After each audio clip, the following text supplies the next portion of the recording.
Olá, pessoal, alunos de cálculo. Vamos conversar então sobre um exercício que eu considero extremamente importante dentro do nosso curso de cálculo diferencial, tá? Pela sua a importância pela quantidade de conteúdos que é abrangido neste exercício. Então, é o típico exercício que você precisa saber fazer, tá? Porque ele engloba aí vários conteúdos, tá? Então, o exercício é o seguinte, ó, considere a função f de x, dada por módulo de x menos 2, então isso aqui é o módulo de x menos 2, e eu quero que você construa algumas coisas. A primeira delas é construir o gráfico dessa função, depois mostrar que a função é contínua, num ponto específico x igual a 2, e vocês vão ver por que eu estou perguntando em específico x igual a 2.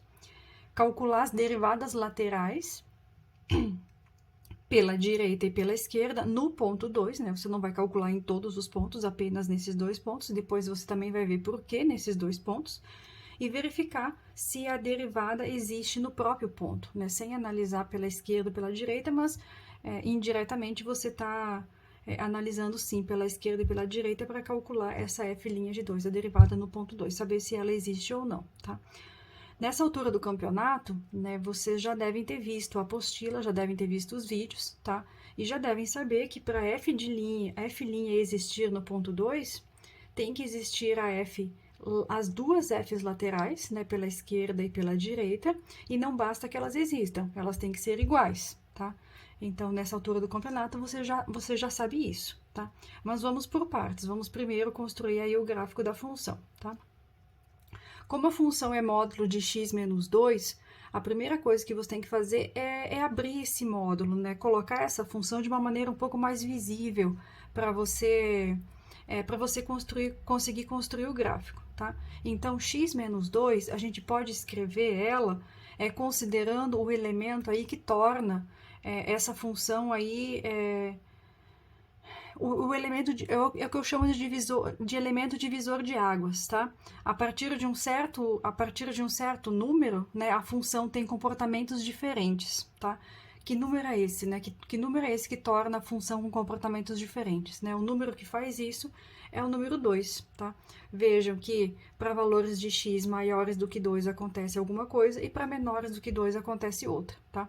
Para valores de x maiores do que 2, o argumento sempre fica positivo, tá? Então, fica x menos 2, isso aqui é uma reta de inclinação positiva, né? Para valores de x menores do que 2, por exemplo, 0, 1, né? Esse valor aqui, esse argumento aqui se torna negativo, né? E aí é preciso aplicar o módulo, porque a função modular, o que ela faz? Ela transforma todo o número negativo em positivo, né? Por isso que a imagem dela são os reais positivos, tá? Então, reescrevendo melhor essa função, nós temos o seguinte, ó. Nós temos que essa função, ela é x menos 2, ela continua exatamente o que está aqui dentro, quando o x é maior ou igual a 2. E quando o x for menor do que 2, eu tenho, o que a função modular faz é colocar o sinal de menos na frente, né? Porque para valores de x menores do que 2, esse argumento aqui se torna negativo, mas ele não pode ser negativo. No momento que eu tiro o módulo, eu tenho que considerar o sinal. Então, eu vou ficar com menos x menos 2, que isso aqui também é 2 menos x, tá? Então, é assim que eu posso escrever essa função, tá? Então, eu tenho duas funções, uma para valor de x maior do que 2 e a outra para valor de x menor do que 2. É isso que eu tenho, tá? Então, como a letra A pede inicialmente para a gente construir o gráfico, foi isso que eu fiz aqui, tá? Então, eu construí o gráfico para valores de x maiores do que 2, que é este gráfico que está aqui, e construí o gráfico para valores de x menores do que 2. Então, veja, quando x for exatamente 2, isso aqui vai ser 0, tá? Então, você vem aqui, encaixa o ponto que você está calculando e já marca no plano cartesiano, tá? Quando x for 1, você vê em qual caso ele se encaixa, né? Quando x for 1, você tem que verificar em qual caso, se é no de cima ou se é no de baixo. Quando x é 1, ele está no caso de baixo, tá? Então, vai ficar 2 menos 1, que é 1. Então, você tem esse pontinho aqui, ó, tá? Quando x for zero, por exemplo, que também se encaixa nesse caso aqui, vai ficar 2 menos zero, que é 2, que é esse pontinho aqui. Então, é só você ir marcando os pontinhos ali, você tem que verificar. Quando você pegar um ponto para marcar no gráfico, você precisa verificar em qual intervalo está este ponto. Se você pegar o número 5, por exemplo, está no intervalo de cima ou no intervalo de baixo, né? O 5 está aqui no intervalo de cima, porque é para valores maiores ou iguais a 2, tá? Então, facilmente você consegue verificar se você abrir aquela função inicial lá, se você colocá-la dessa forma aqui, que é um pouquinho mais simpática, né? Um pouquinho mais fácil de você ver, tá? Então, o próximo passo neste exercício, depois que foi construído o gráfico, né, é a gente calcular o item B. O item B pede para a gente mostrar que essa função é contínua. Claro, se você olhar o gráfico dessa função, você vai verificar que ela não tem nenhum ponto de descontinuidade, né? Então, o gráfico ele já tá te dando uma ideia aí de que essa função é contínua, sim, em qualquer lugar. E também é contínua do 2, né? Porque não tem nenhum salto, né? A função está definida, está tudo bem, né? Então, mas olhar para o gráfico não é suficiente, né? A gente tem uma definição de continuidade. E a definição de continuidade é dada por essa expressão aqui, ó.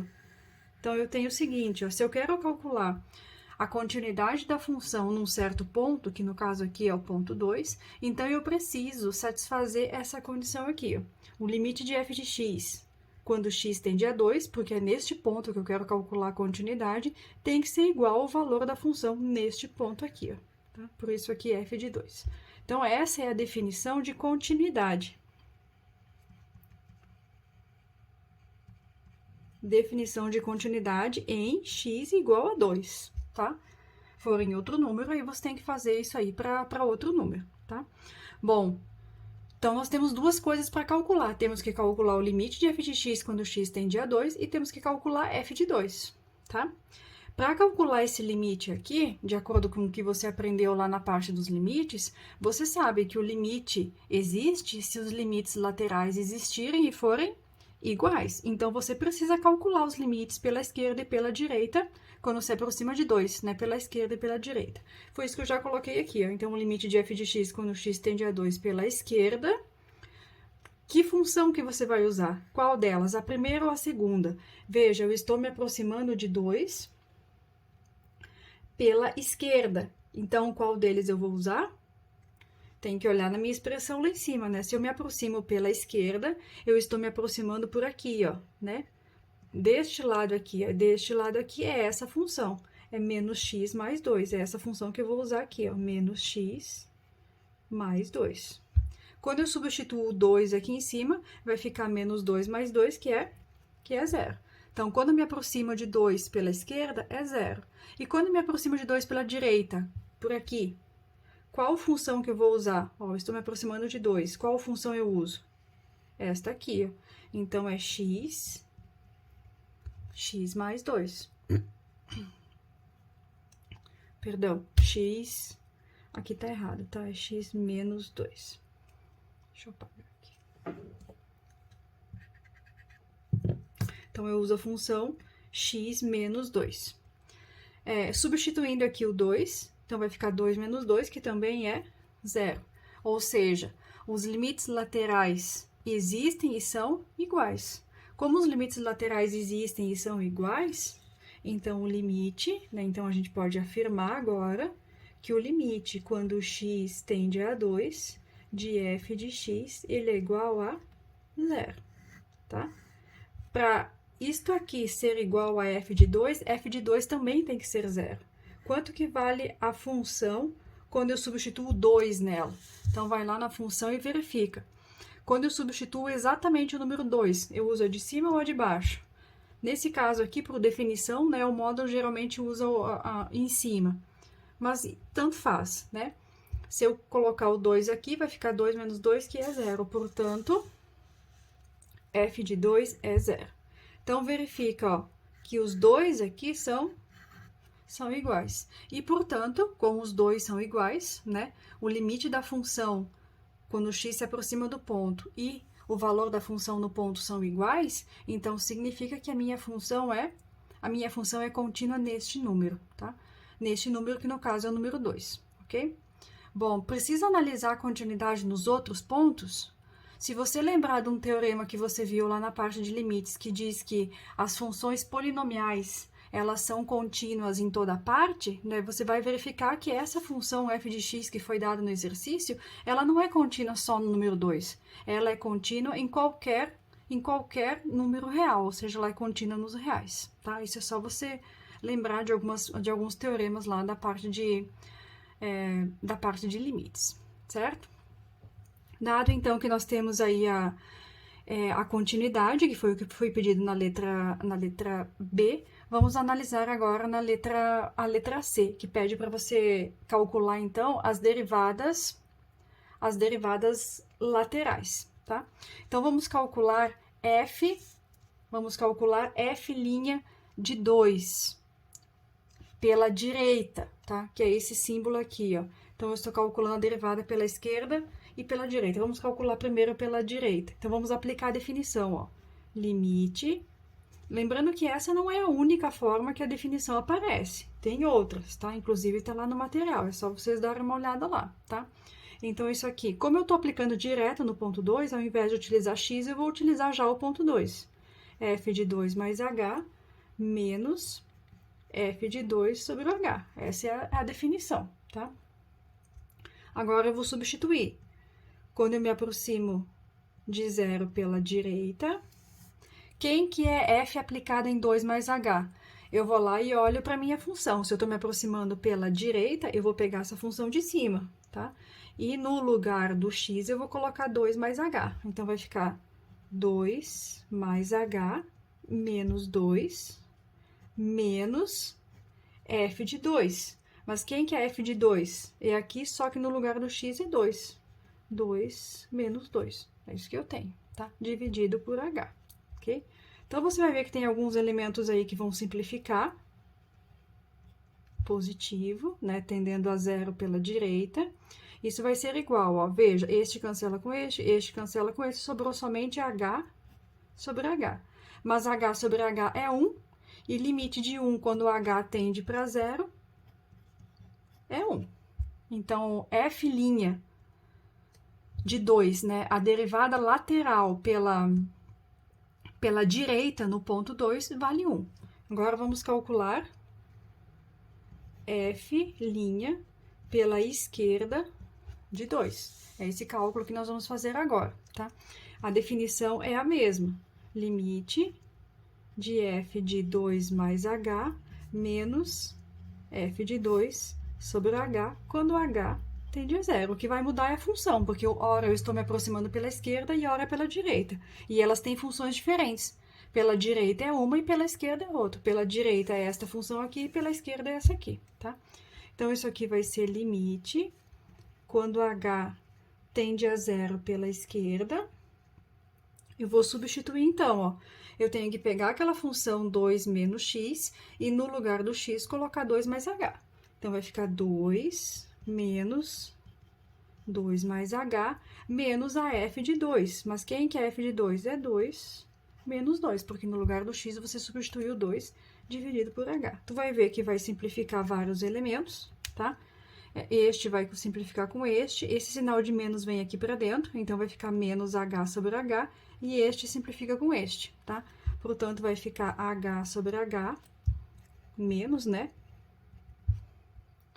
Quando h tende a 0 pela esquerda. Simplifica os h's, vai ficar menos 1. Limite de menos 1 quando h tende a 0 pela esquerda é menos 1. Então, veja, f, a derivada no ponto 2 pela direita é 1. E a derivada no ponto 2 pela esquerda é menos 1.